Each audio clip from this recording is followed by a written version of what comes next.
The broadcast is now starting. All attendees are in listen-only mode. Good morning and thanks for joining today's webinar looking at key lessons that have been gleaned from the first year almost of implementing GDPR compliance. I'm delighted to be joined today by key data security and GDPR experts from our partners Varonis, Gemalto and Forcepoint, who'll be looking at some of the ways to ease daily compliance. So the session isn't really about are you compliant or aren't you compliant, but how we can make daily compliance and being compliant a less onerous task. So just a little bit of agenda for today. We'll do a brief amount of housekeeping and then a very short introduction to bytes. I'll keep that very brief, as many of you know us already. And then we'll get into the crux of the presentation, which will look at some of the key challenges that have been raised to us from our customers and raised to our vendor partners in terms of things that are hindering daily compliance and making achieving compliance difficult. We'll look at some of the key pain points and headaches GDPR has brought, aside from the fines and the headlines, and then look at how GDPR can actually be used as a bit of a springboard to improve security across the board. We will then have a Q&A at the end. So housekeeping for today's session. Attendee lines will be on mute throughout presentation. Questions are more than welcome. We really want to make this a session that hits the mark for you. So please do, as they occur to you throughout the session, post those questions via the chat or the questions box. We will be keeping discussions to strategy and solutions. We won't be getting into commercials or in-depth detail on financials and any particular products on this session. Of course, if there's anything that sparks your interest that you think would be useful within your organisation, please do take note and raise that with your Bytes account manager at the end. We do have a recording which we'll make available after the session to everyone that's attended it and those who couldn't register. So, and we'll also be able to share the slides from today's session as well. And lastly, a quick request from me. We want to make sure our webinars always hit the mark for you. So we have a very short 5-question survey at the end. If you could take a couple of seconds to fill that in at the end of today's session, that would be fantastic. So who are Bytes Security Partnerships? We're the security specialist reseller within the Altron Group. We've been working in security for over 16 years. We were bought by Bytes over 6 years ago now. And what we aim to do is to marry up the agility, the insight, and the very specialist approach and knowledge that you would expect from the smallest specialist partner that you work with the stability, scale, and resources that comes from being part of a multi-billion-dollar group. We're exceptionally proud at Bytes Security Partnerships of the technical expertise that we layer into the solutions that we deliver, and that allows us to enjoy top-tier vendor partnerships, which means we can deliver for you both technically and commercially when we look at IT security investments. We work across the full spectrum of information security, starting with the classic next generation firewalling, content, web and email filtering security, which was our background originally, through to modern technologies, compliance, application delivery, multi-factor authentication and identity, and then increasingly working with clients in the mobile and the cloud and securing the cloud space. Across all of these, we offer a full suite of technical services, essentially act as an additional arm in your IT security team, whether you need support on technologies or training, security strategy development, or whether you're looking at planning projects and scoping them out. We are able to help you. Both our experienced account managers and our accredited technicians are able to help across with a variety of services. That's more than enough about us. So let's look into GDPR. What are people coming talking to us about GDPR? Why was it a game changer? Why does it continue to cause people headaches? Obviously, the fines are a huge thing, huge thing there. The fact that it applies Brexit in or out, the fact that it added new obligations in addition to the existing Data Protection Act, but also had quite prescriptive requirements in terms of how businesses need to report breaches, respond to breaches and secure their businesses, without actually a huge amount of detailed guidance as to how businesses should achieve that. Some of the key things that are coming up that people are speaking to us about as challenges are, how do we achieve consent? How do we achieve the right to be forgotten? How many SARs are too many? Arguably, the answer could be 1 to that, depending on whether you can or cannot provide that information. And compliance is a whole journey that people are taking on. A year in, whether or not you're fully compliant, there are obligations that's put and pressures that GDPR has put on IT security and IT teams that can be eased in different ways. And that's why what we've gathered some subject matter experts here to talk to you about today. So all that remains for me to do is to introduce our guest speakers. I'll first be handing over to David Philpotts from Varonis, who's going to be talking about data discovery and analytics and dreaded DSARs and other topics on that. He's going to then pass to Chris Jones from Forcepoint, who really laser focus in on data in motion and managing data flows in accordance with compliance requirements. And then lastly, Manoj Bhatti from Gemalto is going to be talking about access control and data encryption. So very different ways and very different pain points in GDPR compliance, which we'll touch upon today. All of these partners are platinum partners of Bytes. All of these partners are, global Magic Quadrant leaders in their respective areas. So we're really, really pleased that they're able to join us today to give us some insights into making GDPR compliance easier. So with that in mind, I'm going to pass over to Dave, who will talk to you about data discovery and GDPR in that area. Over to Dave. Thanks, Shana. So good morning, everybody. I'm here to talk about how Varonis can help you with GDPR from our first year in the field, the lessons that we've learned and the things that we've seen within our customer base. So first things first, my slides will work. There we go. So my name is Dave Philpotts. So I'm a sales engineer at Varonis. I've been for Varonis for about 2.5 years. I've worked with the platform for about 8 years.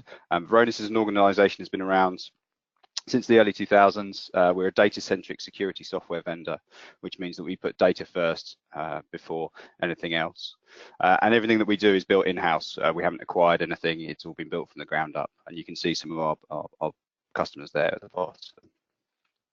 So first of all, I'm going to start with a story about where we are with GDPR, and a lot of people have come up to us and said, well, GDPR happened over a year ago. There haven't really been any large fines that have been applied, and that's largely true. But there is an example here at a Portuguese hospital. They've been fined, well, over 400,000 euros now. And what's interesting about this is it's not for a data breach or anything on the sexy side of it. It's literally because they haven't done anything about their open access. So they were audited by the local regulator, and they were found to have a huge amount of personal information open to lots and lots of users within their business. And they were fined 300,000 euros for that. And then further 100,000 euros on top of that for other things as well. So these fines are starting to take place. Anybody who's taken a wait and see approach, unfortunately, at some point you may be caught out by this. So it's really, really important that you start to look at the data that you hold and how secure it is, and you can't just rest on your laurels in any way, shape or form. And this is backed up by our global data risk report. So we run hundreds of data risk assessments for free, predominantly across customers and other organizations who are not customers. We condense them all together in a global risk report, and the results really haven't changed even since GDPR came in. As you can see from some of the statistics here, companies really aren't looking after data. Over 1,000 sensitive files open to everybody in over 53% of organizations. So these are fairly scary statistics, and it is definitely something that we talk to a lot of businesses about, not just about how they start to lock down this data, but also understanding the type of data that they hold. And one of the ways that Varonis can help with this is because we're data centric, we like to know where the data is first. And what types of data it is. So we will classify that data so you can understand where the sensitive data is, and also whether that is GDPR data or other regulatory data. And then we'd like to detect that and see who's actually accessing that data and monitor it for abuse. At that point, you can then start to understand if some of your data is at risk from insider threats or other threat actors, and move into a methodology to start to lock it down. Once you start monitoring who has access to that data and who is using that data, you can start to move towards a least privilege model, which is fundamentally at the heart of GDPR. And finally, we'd like to sustain that moving forward. So making sure that that data stays locked down it stays in the right places. It's not being moved out into OneDrive and opened up to everybody in the world. Making sure that the sensitive data is really locked down and restricted, so only the correct users have access to it. So Varonis as a platform monitors unstructured data sources, and you can see a large amount of those that we monitor on the left-hand side there.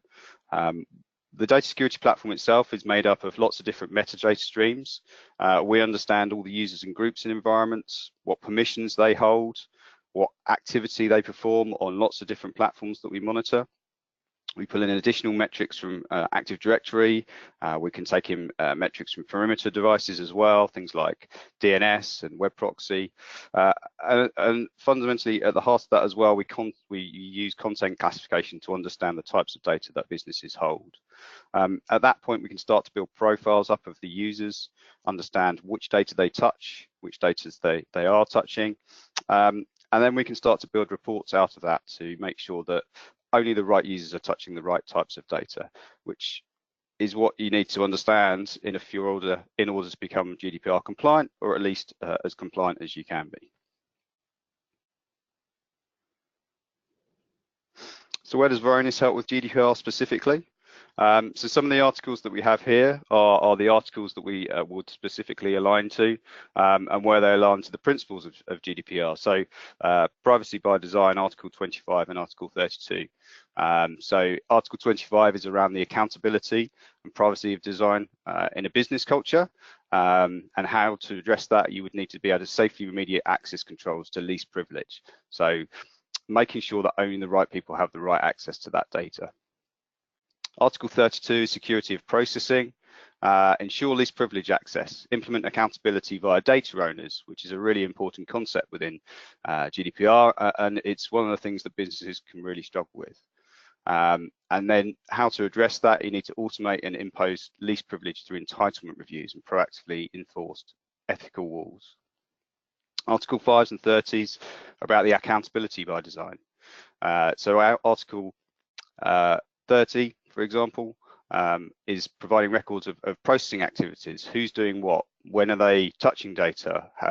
Are you storing that data correctly? Who's processing that data? And are you disposing of that data when you finished with it? Articles 15 and 17, data subject access rights. So we are seeing a huge upturn in this in our customer base, and it's probably one of the biggest areas that we get asked at the moment. Under the GDPR, people can submit free initial data subject access requests, and some of our customers have had 1 or 2 a month, and others have had tens, if not more than that, a month. And this is becoming a huge problem in the customer base. How do you serve data subject access requests? And actually, something that people have missed within the GDPR regulation is some of the larger fines actually apply to data subject access requests. They don't actually apply to data breaches. And finally, Articles 33 and 32, where you align to an instant response plan. So data breach notification and security of processing.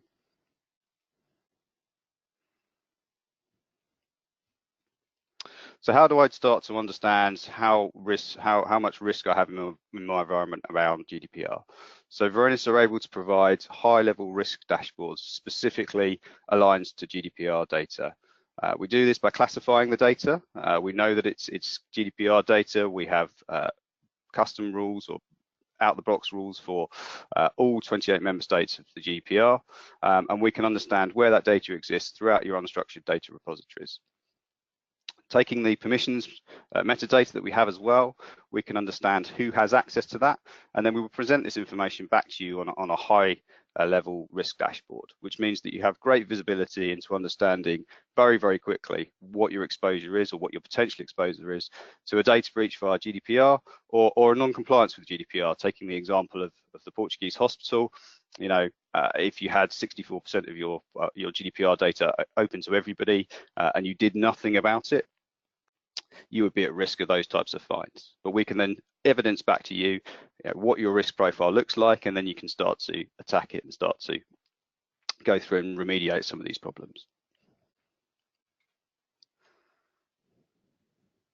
So some of the widgets that we have in our dashboard, I mentioned it before, number of files open containing GDPR data with open access. And what we mean by open access is data that is open to everybody in the organization, anybody who has an Active Directory or a Directory Services user account. So this is your high risk data that you need to go and remediate straight away. Otherwise, you're at risk of the hefty fines. Also, number of stale folders containing GDPR data. Part of the data processing regulation is that once you have used that data for the purpose that it was intended, you're supposed to delete it. And if you have lots of stale GDPR data kicking around, then that's probably not true. So we can identify where that is, we can show you what exposure is like to that, and we can implement some tooling to help automate the disposition of that data.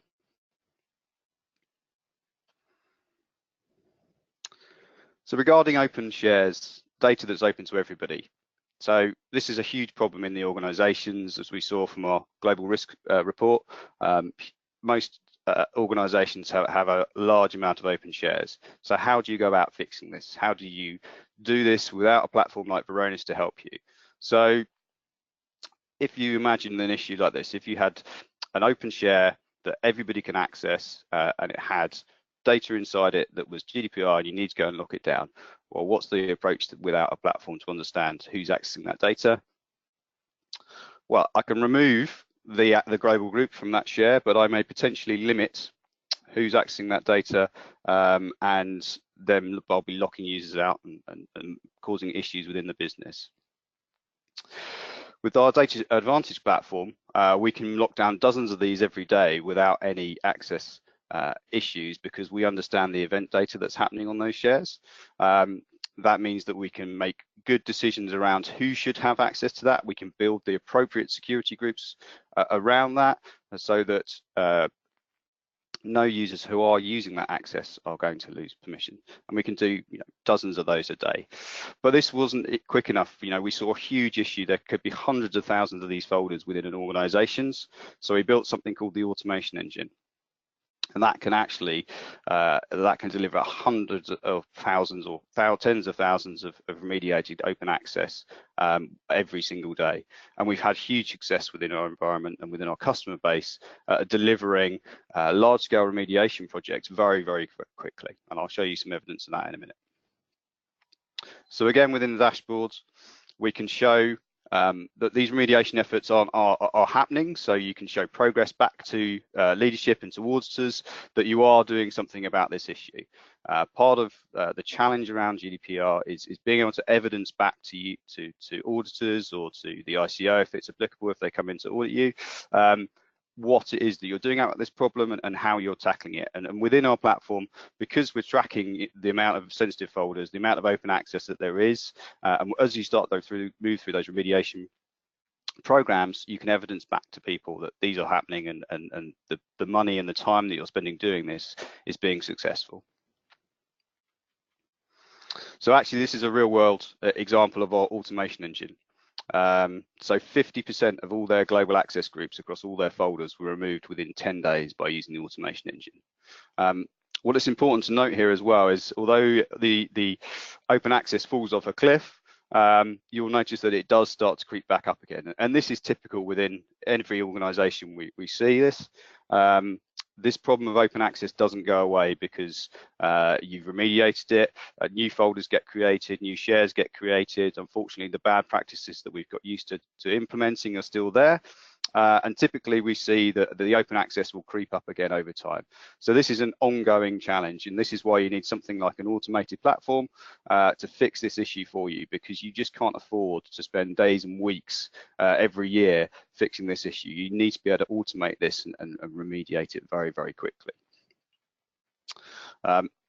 Another issue that we see is something called broken permissions.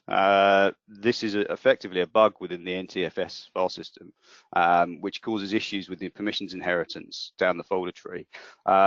It's a very specific technical bug, and I won't bore you with the details of it, but it can hamper any remediation effort that you are implementing at the time. So if you're taking if you're remediating at a top level folder, what you find is the permissions don't flow correctly all the way down the folder tree. So where you think you've remediated a folder, actually that may not be the case due to this bug in there. And again, our automation engine will find this, it will fix it, and fix it very, very quickly. And again, as I can see on this graph, what we typically see is broken permissions happen all the time. People copy files around, they drag and drop things, backups, restores. This is where this problem creeps in. So you constantly need to run through an iteration of this to fix these problems again and make sure it doesn't creep back in. So I mentioned it earlier, data owners. It's one of the fundamental principles of GDPR, it's accountability. And in order to do that, you need to understand which users are responsible for which areas of data within your business. And the way that we do that within Varonis is, again, using that audit trail of events that we see users touching data. So because we know which users touch data in which areas, we can quickly identify which departments they belong to, and it means that we can assign data owners to each of those areas.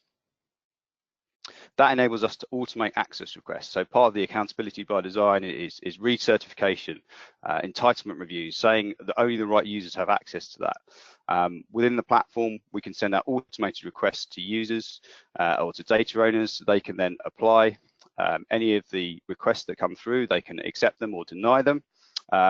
Within the latest platform, we can even tell them the types of data that they're granting access to. So if it does have GDPR data in it, the data owner can know that there's GDPR data sitting in this area that they're just about to approve access to, and whether or not the person who's requesting access should have access to that data.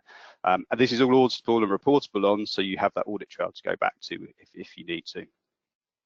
So very simply, they get an email, they can reply to the email, or they can click on the link in the email and say, yes, I grant permission, or no, I don't, I'll revoke it, and you need to put a reason in why. So this provides the audit trail to go back to. So when you get audited to say, when was the last time an entitlement review was done, you can come in and you can run a report and show them that that's been happening. And again, this is just a web view of exactly the same thing, understanding who has access to that data, whether I keep them in the access or I remove them. And this can be done on a monthly or quarterly or whatever's appropriate for that level of data that you see there. So very easy to implement, and actually we then take IT out of the equation. IT don't need to be involved in this process at all. And finally, data subject access requests. We've possibly all had them. I know that I've submitted some now, mostly to recruitment agencies that seem to want to keep copies of my 10-year-old CV and send me jobs that are no longer applicable for me. But we are seeing a lot of these in the customer base. So how are you going to service that data subject access request? Well, within Varonis, we have an enterprise search platform. We have a data subject access request form that you can just put the information that you need in there, and very quickly it will pull back, because it's pre-indexed all the documents, any of the documents that match the search strings that you put in there. And we build the search strings for you as part of that form, so it's easy. You don't need to be an expert in search query language to do this. So very quickly you can bring back who documents that have that information in. You can export it into a CSV to take offline and review later. You can review the documents directly within here, but that actually enables you to find those documents very quickly and then start to do something about them. So just to recap, these are the articles that Varonis can help you with. I think the biggest one at the moment is the data subject access requests. And yeah, if you need any further information on that, then please let us know.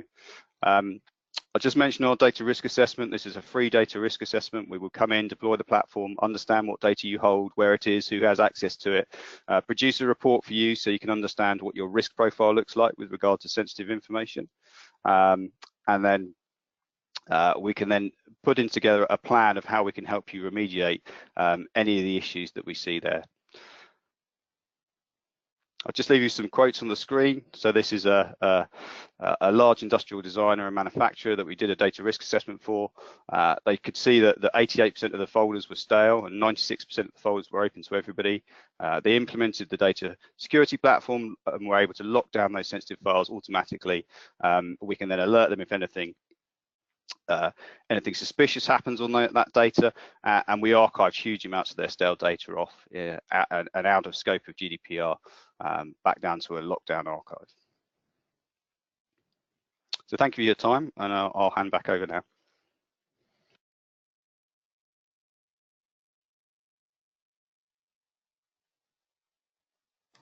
Hi, Chris. If you could just show your screen. Brilliant. Thanks very much, Very much. everyone.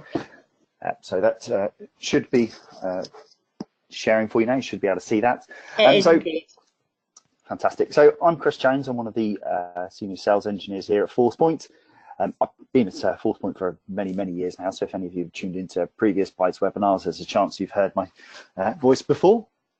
Today, I want to talk about really what Forcepoint focuses on, which is monitoring, managing and controlling those data flows, a big aspect of what GDPR is all about. So I'm not going to read through all of these statistics, but I think needless to say, looking back at GDPR, it definitely has had an impact. I've certainly noticed it with conversations that I'm having with customers. It's almost one of the first things that gets mentioned when I pick up the phone to a company or walk into their offices. Huge amounts of conversations around GDPR. It's certainly driving conversations around privacy, and that's just data intelligence anyway. There's been plenty of news stories about it. I'm sure you've all seen and heard them and probably come across them amongst your peer groups as well. But on top of GDPR, it's this kind of whole concept of data privacy is expanding across the world. It's not limited to just GDPR. For me, working for an international organization, primarily headquartered in the US, all of my peers, all of the organization is talking about GDPR and the following on impact that it is having within their companies and their countries that aren't necessarily European based. And that is, as you can see, it's expanding. It's becoming quite familiar across the world to be doing these things. To the point where even America is creating some pretty strict privacy laws. I think some of the ones that I've been hearing about are actually going to be stricter than GDPR is. So realistically, this whole concept of data privacy, understanding personal identifiable information, and everything that goes alongside that is very much here to stay. It's something that everyone's going to need to understand in one shape or form and get it. And of course, that's why everyone's here on this webinar today, to understand what we can do, how things have been affecting our organizations. And as I said, for me, GDPR, data flow management, all of these things are some of the bigger and more common things that come up in the meetings that I go to. If I was to go back 3, 4, 5 years time, it would have been me bringing up the data conversation to customers. What are you doing to manage your personal data? Are you getting requests about it? Are you concerned about it? Some organizations absolutely were concerned about it. Some people were doing things. I would probably say that the vast majority had it as something that they were thinking about, but probably weren't doing things about. And some of you may have been in companies that have done this and seen it. And there's certainly been some interesting stories about how companies have implemented data policies and things that have gone on to be more GDPR related. Some have been successes, some not so much. Frankly, I think now people are starting to understand this a bit more and getting their heads into the game properly. We're seeing a lot more successes about this. We're seeing people implement these policies in a better and more efficient way. So the areas I want to focus on today is about this personal data, making sure it's processed according to those correct rights and policies and rules and regulations. But it's going to be about the flow of that data between you, third parties, wherever it is supposed to be going. Because when people hear DLP, one of the concerns I have is that they don't really focus on the data loss aspect of it. They focus on the prevention part of that word, and their mind immediately leaps to blocking. And of course, they then think, well, we can't block this data because it needs to go here, or we've got business processes that we don't understand what the impact will be. Once you understand the flow of your personal data, you can actually start mapping what needs to happen, because there will always be legitimate reasons for data to flow. And a DLP project and a product isn't inherently about stopping that data flow. It's about understanding what it is so that you can then put the right rules in place for that. So as far as our approach to GDPR, you think I'd be able to say it properly after all this time of mentioning it? There's a lot of aspects that our full DLP suite does cover. So we do have discovery capabilities where we can look across your network, your endpoint in cloud databases, understand what is happening in those environments. The two parts that I want to focus on, a little bit around the classification of this, and of course on the protection angle of data, because again, protect covers a pretty broad spectrum. It's not just about blocking. It's mapping it, it's understanding it, it's getting visibility, it's bringing your organization into that conversation. Something I won't touch on, but I'll mention it here just for completion's sake, is the response aspect of this. Now, of course, when we are generating incidents, when we are seeing policies breached or whatever that happens to take, we're going to create logs, incident data, reports, dashboard. There is a lot of very detailed information that goes into that gives you understanding of exactly what that data breach happened, sorry, why that data breach happens. It's attempting to give you context around that incident and as much of the capabilities as we can. So that's not really the focus of what I want to go over today, but do understand that those capabilities are included within the solution as a whole. So the first of the two areas I want to focus on is the classification side, and this is different to the classification concepts that David Varonis was talking about. Very different concepts that we're talking about here, but definitely the same sorts of words. Now, classification could come from a number of situations. It might be some of the pre-built dictionaries and templates that we've got within the system.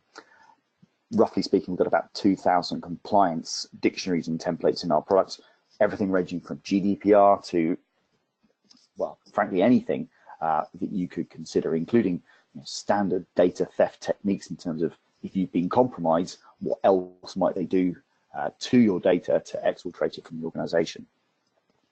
We can also fingerprint your unique data, so it's all well and good for us to have a pre-built policy that recognizes national insurance numbers and names and addresses and so on and so forth.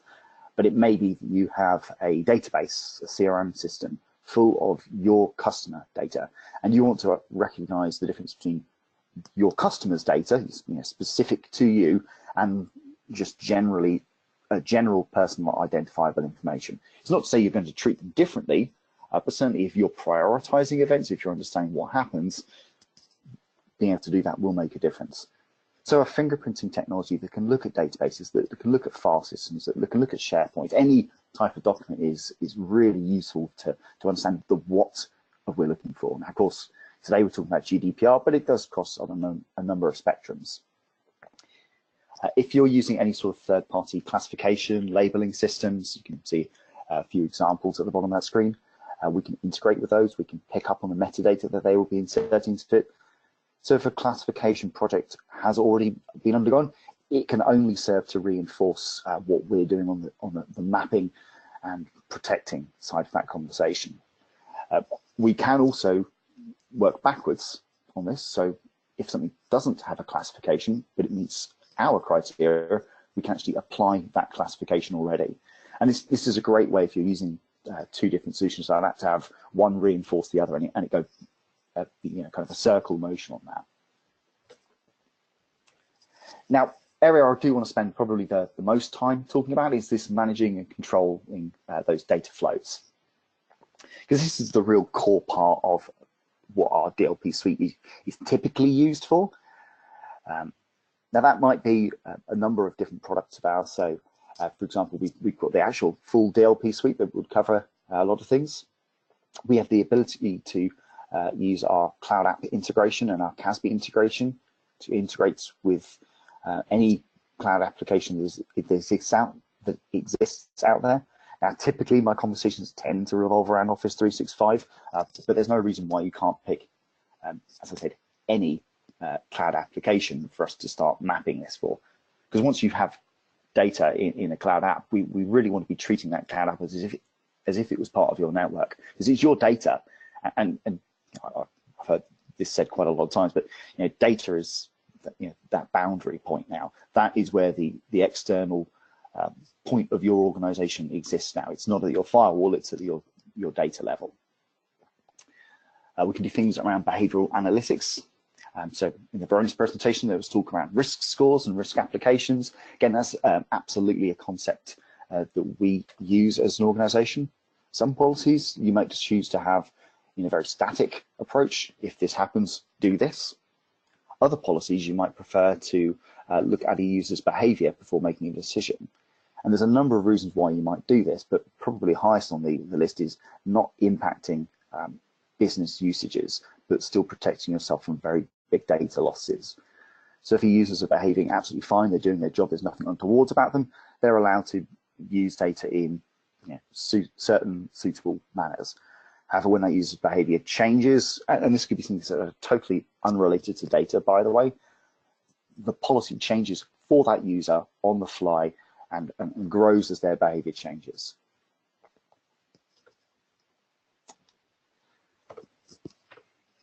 So in terms of all of that, we're really looking at two things, I suppose.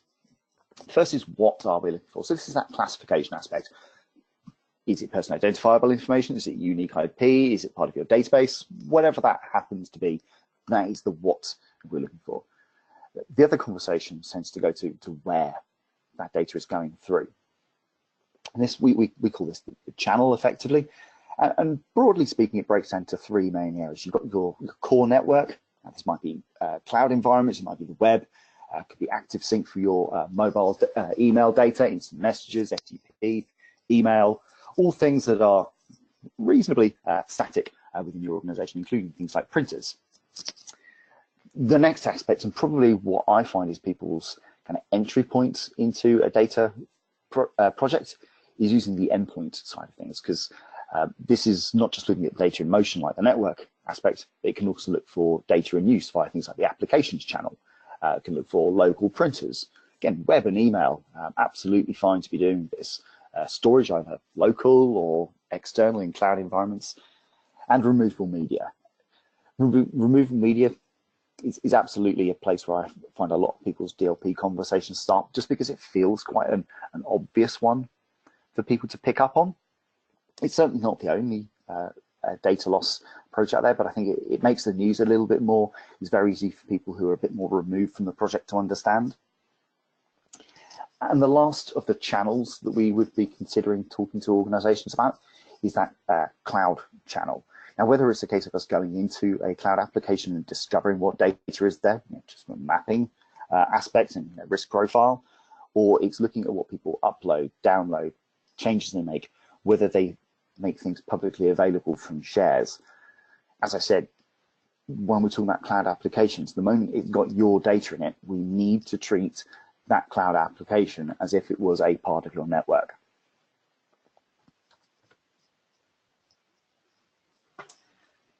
So when we're talking about policies, again, this looks a little bit different in the actual product, but it's actually quite similar in terms of context. We're talking about the who, we're talking about what, where's it going, how's it getting there, and what do we want to do with this?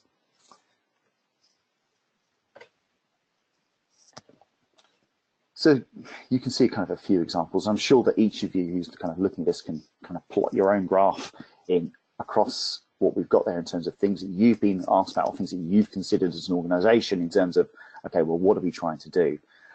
Personally, I always start with the what side of this, because if I understand that what that critical data is, and of course here we're talking about GDPR information, the other things tend to flow from that quite well.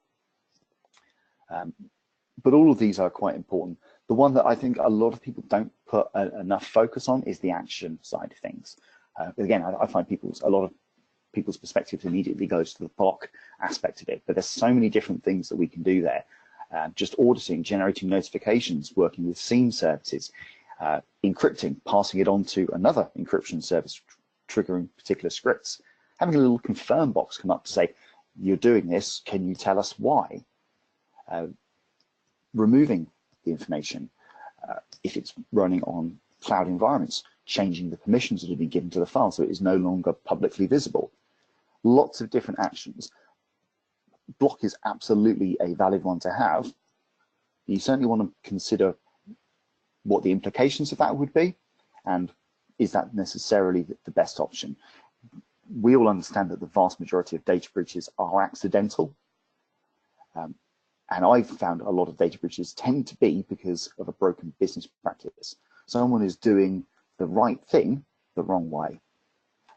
The actions will really help you understand that. Now, this isn't part of the DLP suite, but certainly it's something that really helps when we're talking about a data mapping process. And that is understanding what cloud applications are being used within your organization.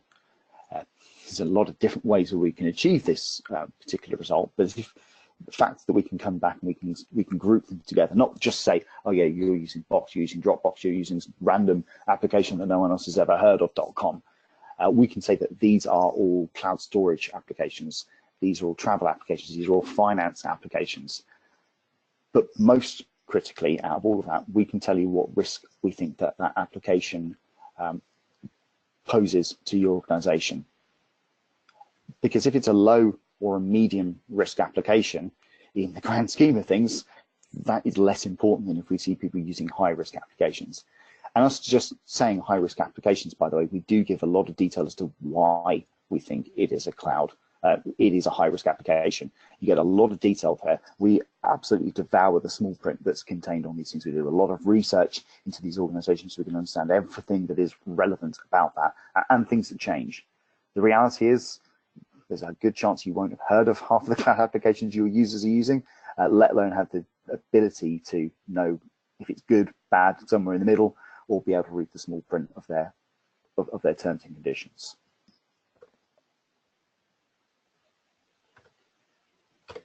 So reaching the end of the presentation now, really. So more of a kind of summarizing some of the things that we've talked about. So I didn't go to masses of detail on that, but certainly we have the ability to do some inventory of data, personal data, unique intellectual IP. That might be a case of us doing a standard discovery task, but more likely it's going to be a case of us classifying that type of data, running fingerprints on it, and looking at the metadata tags, for example, so that we know what we are looking for. And that gives you a great insight into your data. The core part that we focus on is this mapping, managing, and controlling those data flows. And again, I think it's a good way to think about it is that who, what, where, how, and what are we going to do about it. And finally, I did talk about our response capabilities. For us, it's all about giving you actionable intelligence, a lot of forensic data, so that it's not just a case of, well, we know something happened, is you've got full visibility over that. Now, one thing I do want to stress on that, by the way, is from an administrator by administrator level, you can be very particular on what people can or can't see, whether we anonymize the data, whether we remove some of the forensic information, whether we just give people summary data, whether they can only see things related to particular Active Directory groups or policies. It's very granular, as you would expect. So yeah, that really concludes my part of the presentation. I mean, certainly I think with GDPR, it's not going to stop, as I said at the start. Lots of other companies and are releasing their own versions of these sorts of rules. It's definitely here to stay, and it's not necessarily just about your personal information. It's about all of the information that is critical for you as an organization. GDPR is a great place to start that conversation. How you do this, how big you go down to that rabbit hole, it's absolutely up to you. Hopefully today's presentation has given you a bit of kind of things to consider about what we can look at, what we can see, but I'm absolutely happy to take questions about that. And of course, your Bytes account managers can direct you back to Forcepoint reps to go over it in a bit more detail, show you a more full presentation. But with that, thank you very much.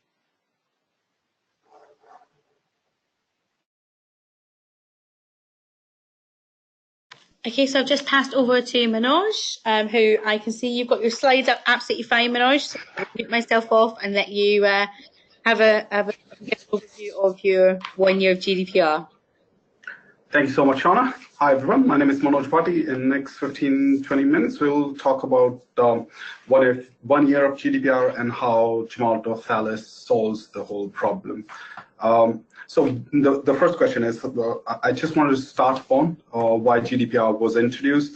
GDPR was introduced purely because there were way too many compromises that was happening. It was getting easier and easier for hackers to steal the entire data. it was just like they have to pick one point and start executing the hacks. This is, and it happened over the period of years and years, and this is why this GDPR was ever created, just to make sure that our compliances, the data that we are storing, is getting is more secure when we store it.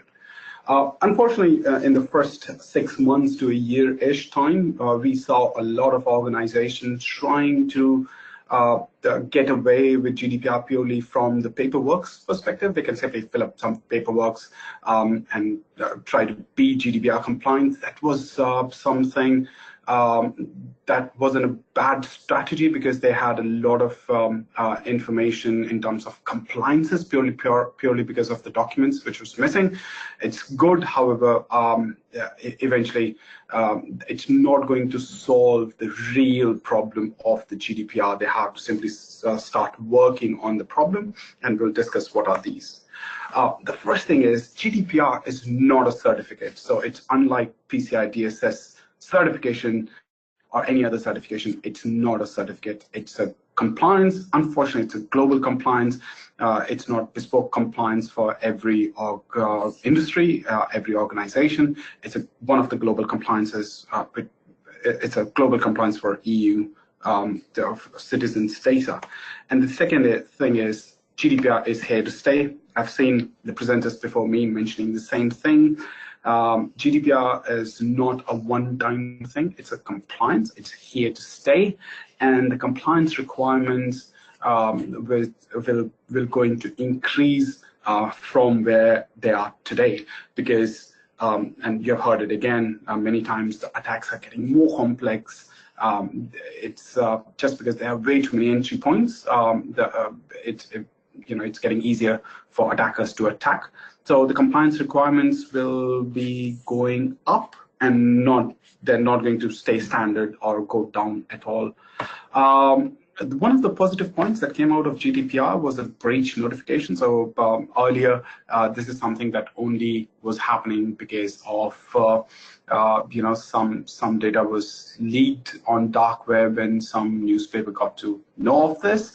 However, just because it requires people or organizations to notify the customers, this was one of the positive points that came out of the GDPR. However, what GDPR really wanted organizations to do was to put data at the center or the core of the security solutions. What GDPR really meant was, whenever you're storing the actual data for any EU, UK resident, either you store it as encrypted, you secure it, or data minimization was one of the points of GDPR.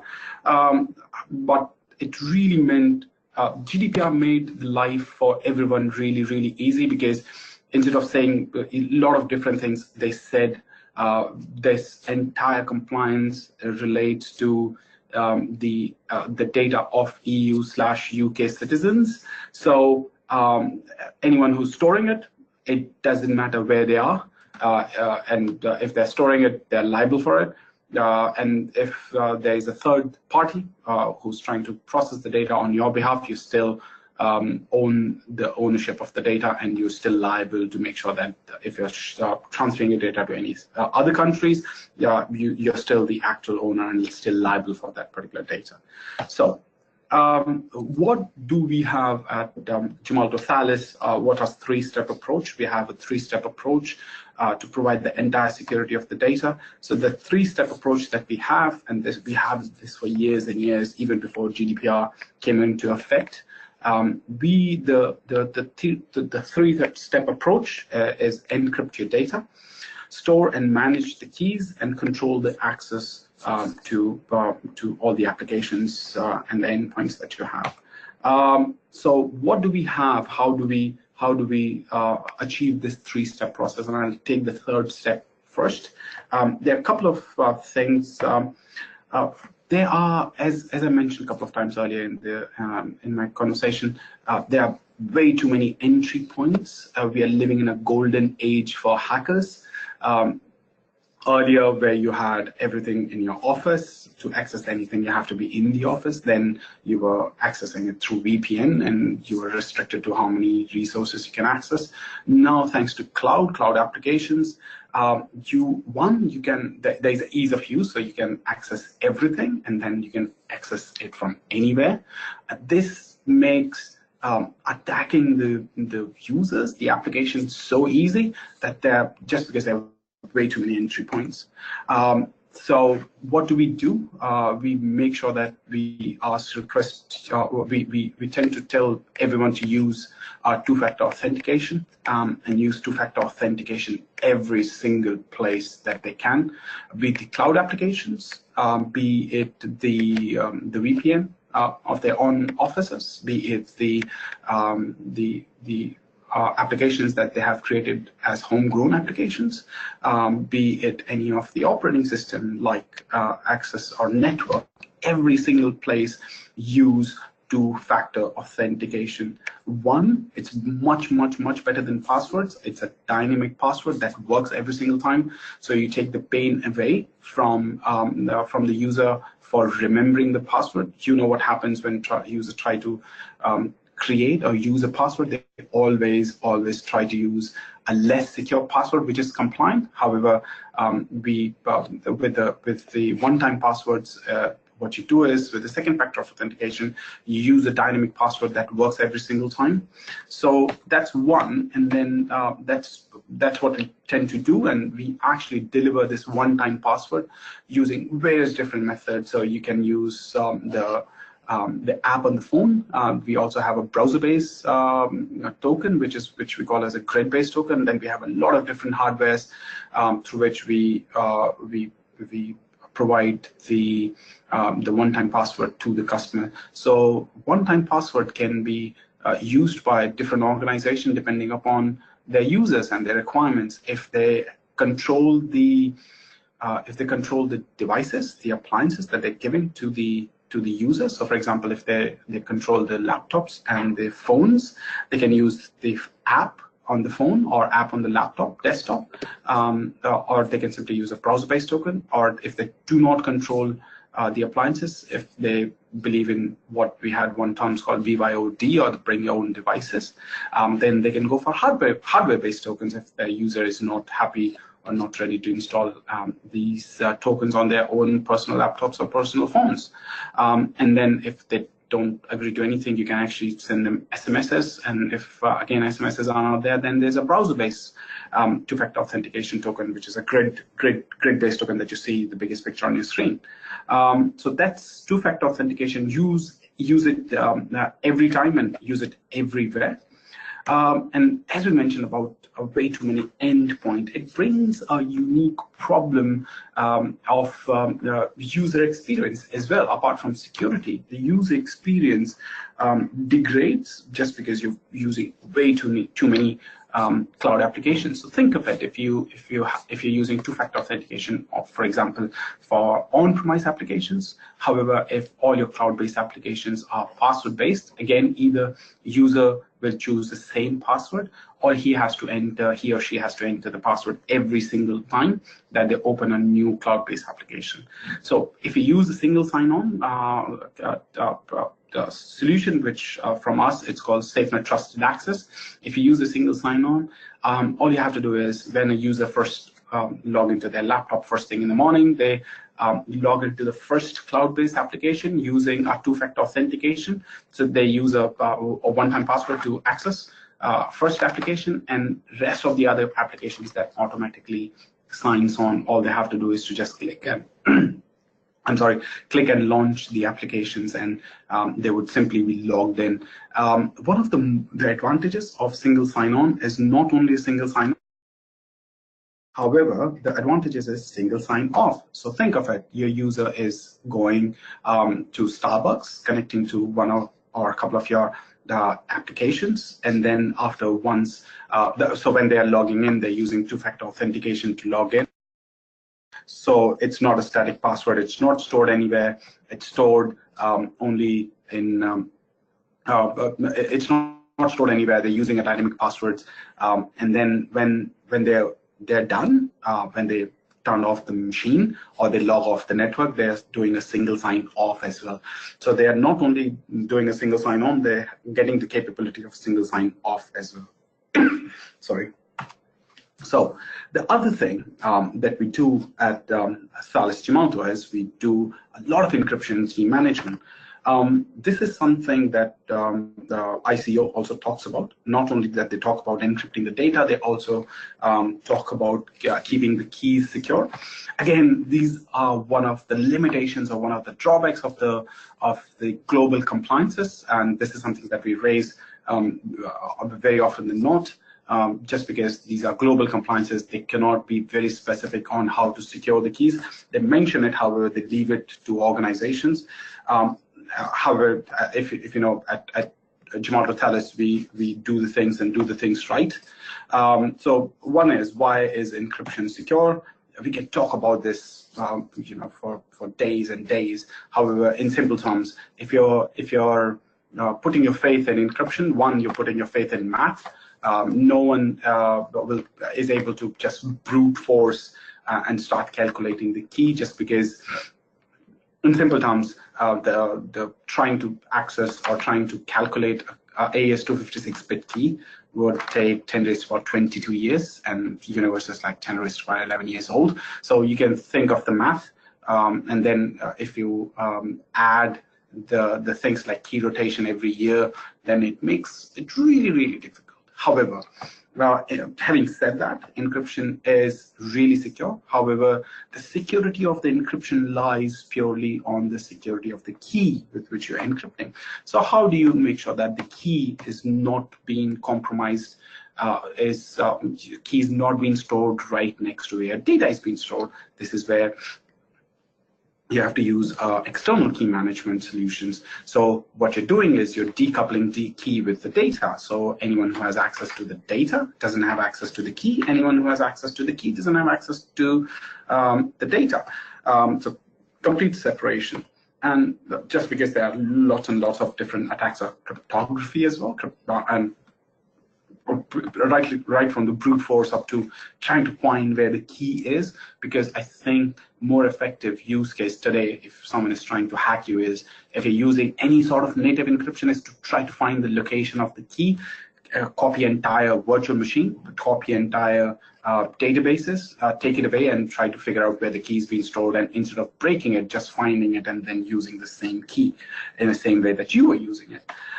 So this is exactly why we have, not only that we have a key management solution where we actually store all the keys at one centralized location so that the key is never being compromised. We also perform encryption, and we perform encryption at various different layers and levels. What we have done is we have broken down the entire journey of the data into various different layers. So application is the one where the data has been created or generated. Application writes the data into the databases write it down to the file and folder write it down to the operating system write it down to the hypervisor, and finally it's been written to the actual physical disk. Now, for each one of these layers, we have one or more than one solution through which we can protect or encrypt your data. One thing that I really want to highlight is, if you look at this diagram, if you encrypt the data at the application layers, all the layers underneath receive data as encrypted. If you're encrypting at file and folder levels, that means the application and database receive data as in clear, and then you encrypt at the file and folder level, and all the layers underneath receive data as encrypted. Encrypting data at the storage and the tape and the disk level is easiest. It's like a couple of checkboxes and you're done. However, it's the least amount of security that you get. So if you think of a self-encrypting drive or an encrypted disk, the data on it is super secure when the disk is out of the controller. Once the disk is out, you can simply give the disk to anyone. You can transport it. Anyone who try to access the data that's written on that disk would not be able to. However, as soon as you put this disk into the same controller, it gets authenticated, it boots, and anyone who has access to the disk after it boots up has access to every single piece of data that's written on the disk. So at the storage and the tape and the disk level, you get the minimum security, and the application you get the maximum security. However, putting encryption as a storage at the tape at the disk level is the easiest. As I said again, at each one of these layers, we have one or more than one solution to protect your data.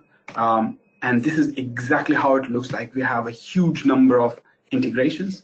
And most of these integration sections are growing by each day. So so you see new names every single day.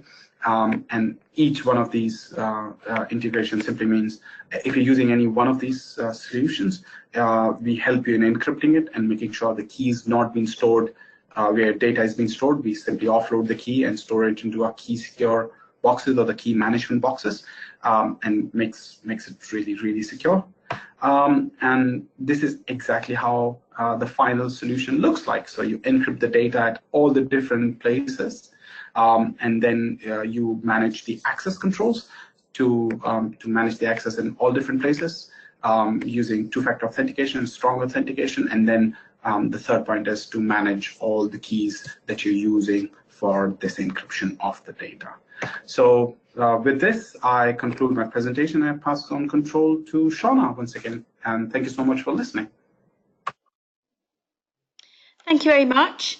So I've got a couple of questions from the audience, which I'll crack straight into, and then we will pose those through, and then I will try and direct them to the right people wherever possible. So do bear with me. So first question here: as a Forcepoint customer, we'd like to be able to analyze data within a specific network share when our end users leave the organization and request to take their data with them. Is there a KB, apologies, my technical knowledge, do not know what that is, but I'm sure you will, Chris. Is there a KB that we can access to enable our SOC to do this? Okay, yeah, so knowledge-based article for you there, Shona. There we go, lovely.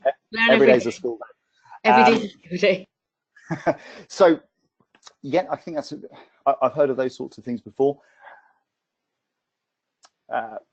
I suspect that there probably is a KB article for that one. I don't have it off the top of my head. What I would probably suggest for you in that situation is to contact your account manager, and they can get you in touch with the SE that they work with, because it sounds like something that's probably quite not unique to you, but one that we'd actually want to understand the specifics on. But yeah, if you push that back to your account manager, I'm happy we'll be able to help you with that. I'm pretty confident that it's something that we're capable of doing based on that question. Perfect, thank you. I will make sure that that question is also passed to that person's account manager so that they can look into that with the Forcepoint team. So I have another one here. David, you talked about a fine that Barreiro Hospital incurred for having data accessible to too many people. Are you aware, is Varonis aware of any fines for failure to anonymise data or erase data when the personal data is no longer necessary for its lawful basis? That's probably one for either David or Manoj, potentially, in terms of the pseudonymisation of data. And then the second part of that question is, how often do you predict that random auditing will take place by supervisory authorities? Yeah, thanks for those. So, yeah, I think they're very difficult questions to answer. So I'm not aware of anything that's come up yet with regards to not randomizing or anonymizing data. And regarding the ICO, the ICO it does not have a finite amount, or sorry, does have a finite amount of resources. How often you're going to be audited, it's an unknown quantity at the moment. We have some conversation with the ICO around it, and they do have some specific businesses that they are looking at currently and looking at auditing, but where you would fit into that scale of things is an absolute unknown quantity. I think, if you do suffer a data breach, then clearly there's going to be an audit requirement after that. But they're also reliant on people telling them about things as well. So depending on whether or not people within your organisation are going to the ICO and say, I'm very concerned, whistleblowers effectively saying we're just not looking after the customer's data, then that's obviously going to raise you on their priority list as well. Yeah, that's the only thing that I wanted to share as well. It's the same thing. They have, if you go to the ICS website, they have a make complaint section. It could be anyone. It could be the customers. It could be the partners. It could be the internal disgruntled employee, the people who are leaving organizations as well. So they can simply go and make the complaint. And there are enough complaints. I'm pretty sure you come on the top priority list of ICO to being audited. Again, are they choosing people at random? I doubt. I'm pretty sure they have enough complaints at the present moment. They have enough complaints to simply pick and choose who they want to really audit at that time. Okay, super.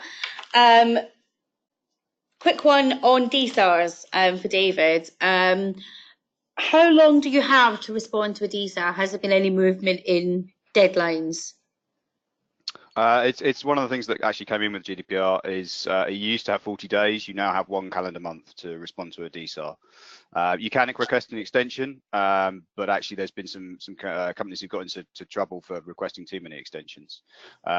So yeah, there are some criteria there. If you do get a DSAR, you can go to the ICO and say, look, we can't service this within the calendar month. Please can we have an extension? And generally they'll grant you the first one, but you have to have some pretty good reasons why you need additional ones.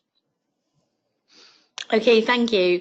And then another one for you, Sev. In terms of the right to be forgotten, how can Varonis help with customers that don't just want access to the data but want it to be completely removed? Yeah, it's a really good question, actually. One of the hardest points about the right to be forgotten is how do you prove it? You can't just say to a customer, yeah, we've deleted your data. You actually have to be able to evidence that back to them. So in order to be able to do that, you need some form of audit trail that says, this is where the data, this is how we identify that data existed there. This is the evidence of us deleting that data. And then you need to be able to provide that back to whoever's going to audit you with regards to that right to be forgotten. So obviously the Varonis audit trail would help in that instance. If you're using our data search platform, then we can evidence back the search queries, the files that are returned from those queries, and then the disposition of that data afterwards. Yeah, I just want to mention we have something called a tokenization approach. The other thing is the right to be forgotten only applies to very few cases where the data is not being required by the law to be maintained for some part, some time of the like 5 to 7 years. So they can only delete certain amount of data. You can't simply keep buying something using a credit card and keep asking Amazon or eBay or anyone else to simply forget you and delete everything just because we need to keep the financial records for some amount of time to verify that this particular credit card, debit card has been used for certain transactions. However, at Gemalto SafeNet, we have a solution called tokenization. So we simply tokenize everything at the first time you try to store anything. If you want to be forgotten, one of the ways we solve this problem is simply deleting the token value. So that means you simply do not exist in the database anymore just because the token is gone. Unless you try to store the same credit card number again, you're completely forgotten. However, companies are still liable to store your data and not being used for any other purposes, neither for the marketing purposes, not for any other advertising purposes, any other purposes, just purely to store your data in a backend database, just in case it's required by the law to verify the financial transactions. So tokenization is one of the way forward to implement if you're looking at data, right to be forgotten for some customers. Thank you, Manoj. So I have a question for the panel here around the beast of Brexit, essentially, which I didn't think would come up today, but we'll crack on. So the AC's Customer Directorate has stated the EU will be considered a third country as soon as it leaves the EU. What complications will that have to contracts and multinational companies? Will it create additional complexity? Does it change things?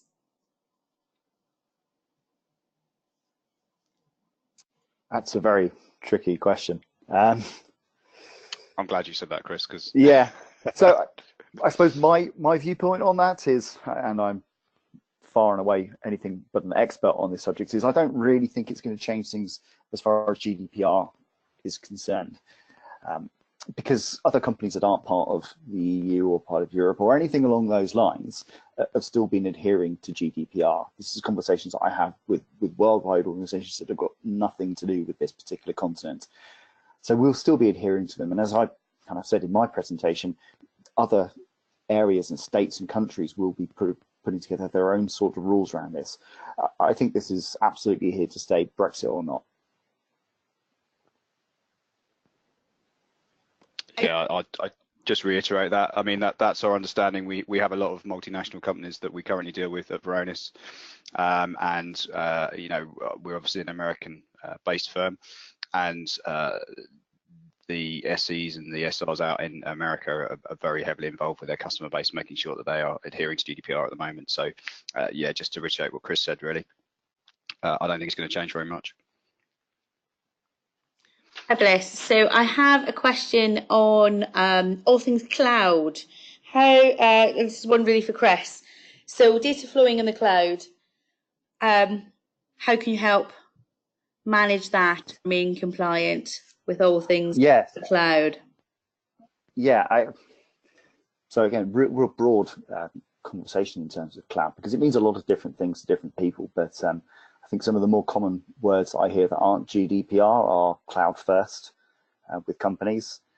So I think this is as I kind of intimated in my chat, it's about treating those applications as if they're part of your network. I think the first thing you need to try and do is actually get an understanding of what applications your users are using. This whole concept of shadow IT, you'll be familiar with it, but do you have that visibility? I think that'll help you understand what your actual risk is for that. But outside of that, a CASB solution is probably a good place to start looking for that. Certainly from the Forcepoint perspective, we have CASB solutions that allow that direct plug-in to those cloud applications, either API based, or the better way of doing it is in line as a proxy led way. Can cover any device, any location, any part of the world. One advantage that we've got is that it'll integrate with your DLP solution. So whilst the heavy lifting is being done by the cloud application solution, the core part of it, your policies, your visibility, your reports, your response, all of the good stuff, you're doing it from a single location. That's the conversation that I'm having. That seems to be working and being understood and recognized with customers. Okay, and lastly, I'm aware that we're approaching 1:15. There have been so many questions. Thank you very much for engaging and getting involved. There's a question from the audience here. 1 year on, does anyone have access to up-to-date GDPR posters or assets that companies can use to help re-promote awareness in their staff and their employees? Or where could one be pointed to access that? So I know on the Forcepoint website, we do have a GDPR section, which is, I've seen some recent emails going through from our marketing team, because I've been quite involved in the GDPR piece about new information going up there. I personally haven't looked at it, but yeah, if you go to forcepoint.com, I think /GDPR, I suspect you'll find a reasonable amount of info there. Yeah, similarly on the Varonis perspective, exactly the same, or even the ICO. The ICO still has a large amount of information relating to GDPR and on their website as well. So that's always a first port of call. I can certainly, for that person in question, I'll make sure for the whole audience that we send you those relevant links to the GDPR sections on the ICO, GDPR sections with both Forcepoint and Varonis, who have sort of kept those updated and adapted, so that you can hopefully find some useful materials to encourage more compliance, or a compliance culture amongst your employees. I hope that helps. Okay, so I think we're coming to the end of our questions now. I'd just like to take the time to thank all three of our presenters for giving us such a comprehensive and quite a different view on different aspects of GDPR compliance.